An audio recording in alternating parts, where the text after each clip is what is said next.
with this diminution or shuttering, at least at the time being, of the CFPB. Can I tell, I believe her name was Mary, can I tell Mary from Virginia that her bank account is safe? I think bank accounts overall across the economy are safe, yes. All right, welcome back to GMA3. That was Virginia Senator Mark Warner grilling the Fed Chair Jerome Powell on Trump and Elon Musk's government efficiency efforts. Senator Warner relaying concerns from his constituents about DOGE. Let's bring in Virginia Senator Mark Warner. Thank you so much for being with us. Good to see you, Senator. One of the things that Powell talked about, he says that these cuts mean there's no federal regulator protecting consumers.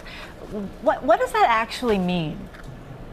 Well, it means if somebody is scamming you, if you've got a mail fraud, if you've got any kind of consumer fraud where you pick up the phone and somebody's selling you some rush item, well, in the past, the Consumer Financial Protection Bureau would be the place where you could turn those kind of scammers over to, and they would actually go out and recuperate money. I believe the CFPB has returned about $20 billion to taxpayers in terms of scams by Trump illegally, inappropriately chopping off the knees of this agency, telling people not to come to work this week.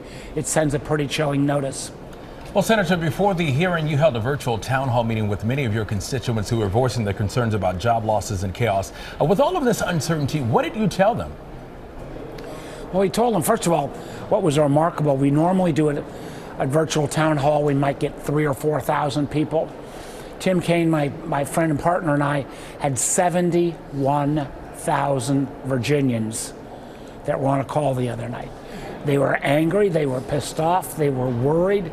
They worried about everything from Mary worrying about her bank account to worrying about whether, if you're a federal employee, you're going to get your pension.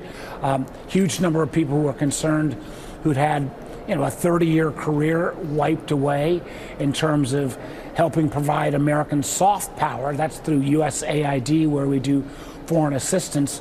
And I quickly need to add to the audience, our foreign assistance government is less than 1% of what we spend.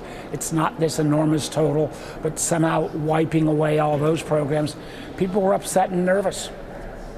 I also have to ask you about tariffs, because people are talking about tariffs. What do you think, with what you see is going on, does that actually mean for us regular people going to the store trying to buy goods for the prices? Well, it means that if you've got the 10% prices tariffs on Chinese goods, we are going to see, if the 25% tariffs go, for example, on Mexican products.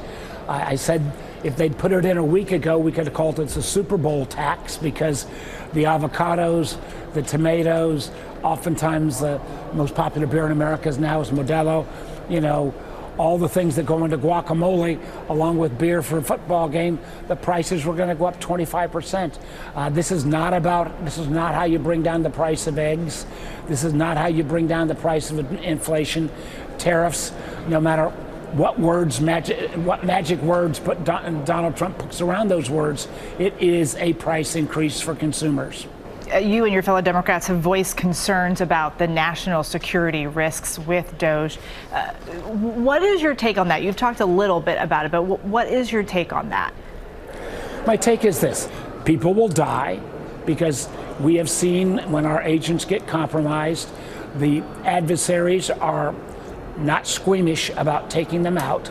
And many of the sources and methods of how we communicate with Americans, and for that matter, allies around the world, could be exposed. This is one of the reasons why I'm so opposed, for example, to today's vote on Tulsi Gabbard.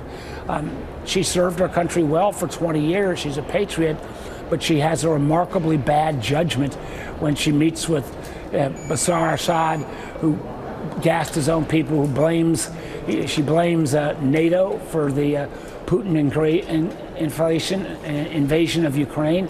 And then, on a traitor like Eric Snowden, who across the board people have called a traitor, she called him a brave whistleblower, and even after repeated efforts to get her to call him out, Remember, this guy is living in Russia right now as a Russian citizen because he was a traitor to America, refused to call him a traitor. That is a sign of not the kind of judgment we ought to have in the person to be our Director of National Intelligence.